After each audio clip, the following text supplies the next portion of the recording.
Welcome, curious minds, to the deep dive. So let's start with this. Picture those classic island adventure stories. Oh, yeah, the ones with the shipwrecked heroes. Exactly, where they're incredibly resourceful, build this amazing little society. Beat all the odds, maybe find some romance along the way. Totally. Well, today we're sort of taking that whole romantic script and flipping it completely because our deep dive is into William Golding's Lord of the Flies. Mm-hmm. A very different kind of island story. And it dares to ask something, well, pretty unsettling, right? It really does. It asks what happens when you strip away all that structure. What if that paradise Yep.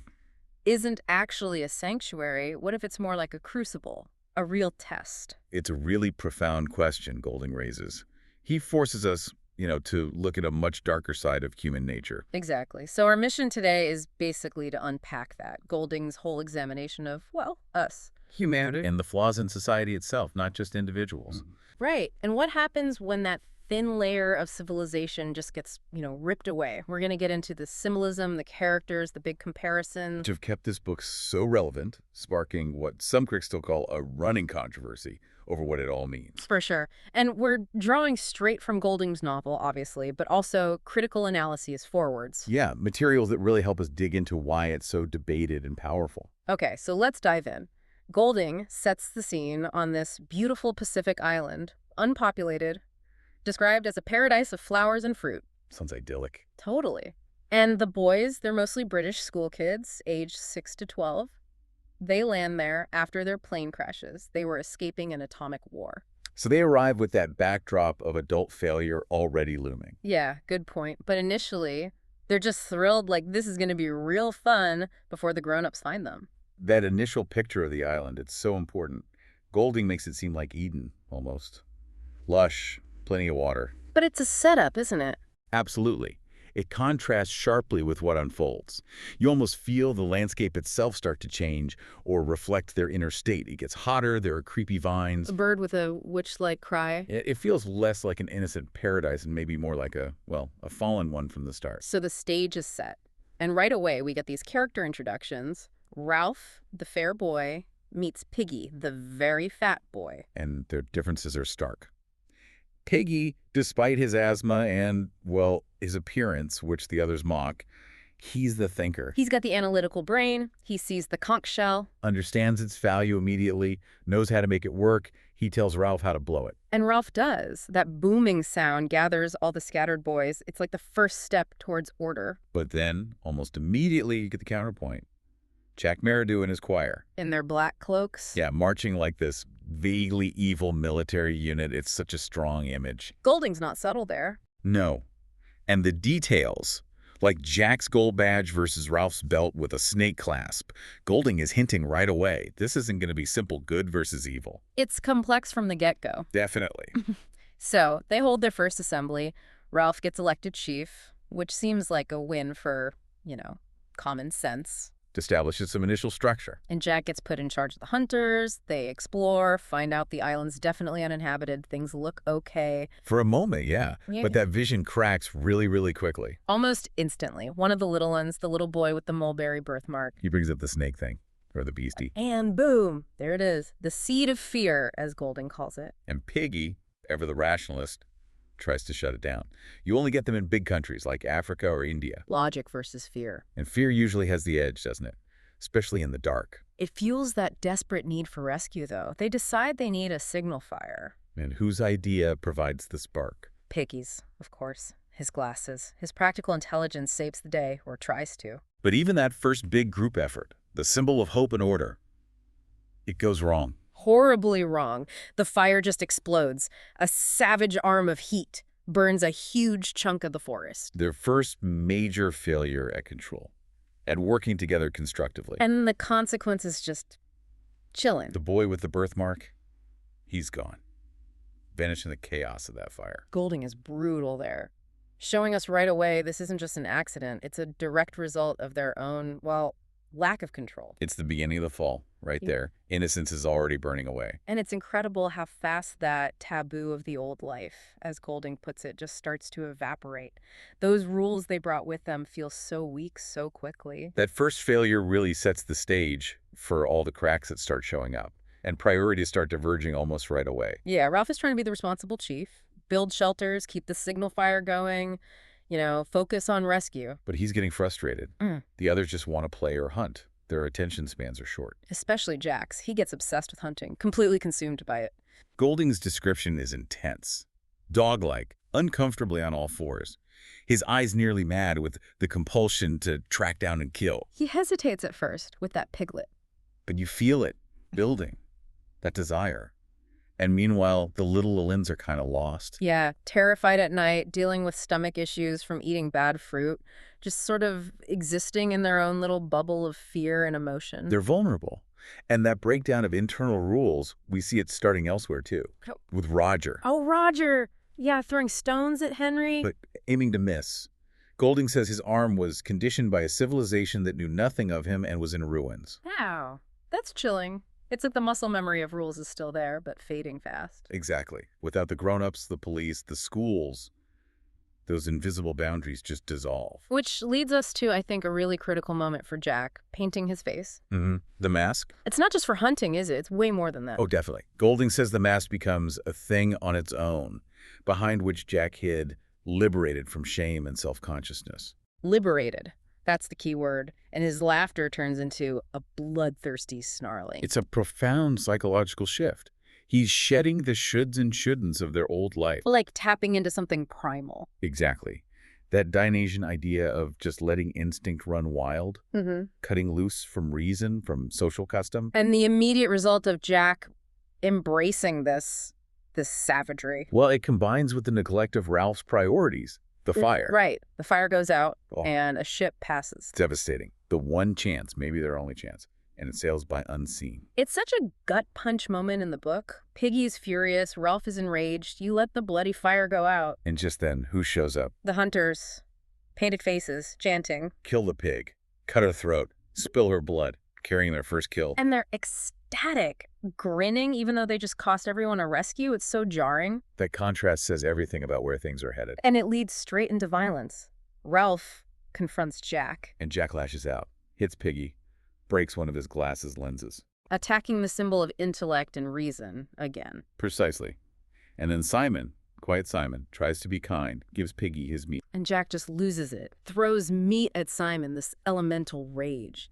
The conflict is physical now.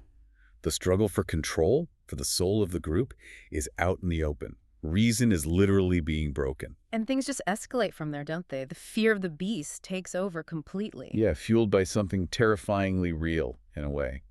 The dead parachutist. A sign from that ruined world of adults falling from the sky. And the boys, Sam and Eric, see it in the dark on the mountain. And their description is pure terror.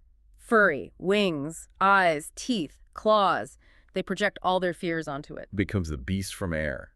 And Jack, he uses that fear brilliantly. He does. Challenges Ralph head on. Says the conch doesn't matter anymore up there. Basically throws out the rules. And it offers an alternative. Hunting, feasts, fun, playing on their base desires and fears. He draws them away from Ralph. It's a classic power move, Yep. exploiting fear. But even in that chaos, you still get these moments of clarity. Like Piggy's idea. Right. Let's move the signal fire. If the beast is on the mountain, build the fire down here on the beach. It's sheer pragmatism. Intellectual daring, Golding calls it. Trying to keep reason alive against overwhelming fear. And then there's Simon's journey. This is so crucial. He's different from the others. He seeks solitude, goes to a secret spot in the forest, like a temple. And there he witnesses. Well, it's horrific. The hunters killing the sow, brutally, and then putting its head on a stick. The Lord of the Flies, sharpened at both ends. It's described as obscene. It's not just hunting for food anymore. It's ritualistic. A sacrifice to something dark. And Simon has his vision, or maybe an epileptic fit. The head speaks to him. And it tells him the truth, the really awful truth. Fancy thinking the beast was something you could hunt and kill. I'm part of you. Close, close, close. I'm the reason why it's no-go, why things are as they are. That's it, isn't it? Golding's core message, the beast isn't out there. It's inside, the defects of human nature. Simon understands. He recovers, climbs the mountain, sees the parachutist is just a dead man. Only a man. He even gently frees the parachute lines, trying to remove the object of their terror. He wants to bring them the truth. But he runs down into Well, into The madness. boys are doing their hunting dance, caught up in this frenzy, thunder, lightning, chanting, "Kill the beast! Cut his throat, spill his blood!" It's primal, Dionysian, And in the dark, in the storm, they see a figure coming. and they think it's the They beast. fall upon him, including Ralph and Piggy caught up in the mob. They kill Simon. It's just devastating. An ancient tragedy, Golding calls it, because it comes from within us, from the defects of the species. But one person who knew the truth is murdered by the very fear he was trying to expose. And his body being carried out to sea. A silver shape beneath the steadfast constellations. It's hauntingly beautiful, but so tragic. The aftermath is almost as hard to read. Ralph and Piggy the next morning. Their denial, trying to rationalize it. It was an accident. We were on the outside. They agree to hide the fact they were even there. It shows how deep the trauma goes, the loss of innocence. They can't even face their own complicity. Guilt and fear are taking over even the most rational minds. And that denial, that inability to face the truth, it signals the final stage, the complete collapse. Absolutely. Jack's tribe is now fully savage. They need fire, and there's only one way left to get it. They raid Ralph's camp. Not for food, not for the conch. For Piggy's glasses. Stealing the last tool of reason and foresight. It leaves Ralph's group totally helpless. It's the final act of disarming rationality. So Ralph, Piggy, Sam and Eric, Yeah. they make one last desperate stand. They go to Castle Rock, Jack's fortress, still carrying the conch, still trying to appeal to reason. Piggy's speech. It's heartbreakingly brave. "Give me my glasses. I'm going to say you gotta." He's still believing in rules. What's right's right. But there's no room for right anymore. There's only power. And Roger, who was held back by that invisible taboo earlier, now feels a sense of delirious abandonment. He leans on the lever. pushes the giant rock, It hits Piggy, kills him instantly. And the conch. smashes 1,000 white fragments. Gone. That's it. The end of law, order, democracy on the island. Utterly destroyed. And Jack screams, "See? See? That's what you'll get. The conch is gone. I'm chief." He throws a spear at Ralph, trying to kill him, Ralph is now the prey, hunted like an animal. fleeing for his life across an island that the hunters then set on fire to smoke him out. Total destruction. They're burning their own world down just to get him. And Ralph encounters the pig's skull again, the Lord of the Flies. Its fathom-wide grin seems to mock him. He realizes he's truly alone. No Piggy for sense, no conch for order, just the hunt. And then, just as he bursts onto the beach expecting death, Rescue, or what looks like rescue, a naval officer. drawn by the smoke from the massive fire, Yeah. the fire set for destruction, not for rescue. The ultimate irony. And the officer just doesn't get it. He sees these painted kids with sharp sticks. And compares it to a boy's adventure story. The Coral Island. Jolly good show. He's completely oblivious to the horror, the savagery, the deaths. That line perfectly captures Golding's whole point, doesn't it? The adult world, represented by this officer from a warship, sees the boys' war, but frames it as child's play, missing the connection to their own conflicts. And Ralph finally breaks down, weeps. For the end of innocence, the darkness of man's heart, and the fall through the air of the true wise friend called Piggy. It's such a powerful, raw ending. Golding just lays it bare. And the officer's mood, and a little embarrassed, he turns away towards his trim cruiser, his instrument of war. He can't fully face what he's seeing because it reflects his own world too closely. So wrapping this up, what's the big takeaway? Golding was pretty explicit, wasn't he? He was. He said he wanted to trace the defects of society back to the defects of human nature. So the island isn't just some isolated nightmare. No, it imitated the larger tragedy of the adult world, the war they were fleeing, the inherent conflicts in human society. And thinking about Golding writing this after World War II, it makes sense. He saw the worst of humanity. Definitely. He's pushing back against easy optimism, against the simple faith that humans are inherently good or easily redeemed, whether that's a rationalist view or a traditional religious one. It's a tough message, a complex rebuttal, as one critic put it, to faith in our potential for, getting better. The ending isn't really a rescue from that darkness, is it? It's more like a return to the world where that darkness operates on a larger scale. Yeah, the bitter promise that things will remain as they are, that evil keeps being reborn because of those fatal defects inherent in human nature. Which brings us to that final thought for you, the listener. If Golding is right, if the darkness of man's heart is just part of the deal, part of being human. How do we actually deal with that as individuals, as societies? How do we confront it or manage it in ourselves and in the world without becoming like Jack's tribe? How do we keep that darkness from consuming everything? It's a heavy question, but one Lord of the Flies forces us to ask, something to think about long after this deep dive ends.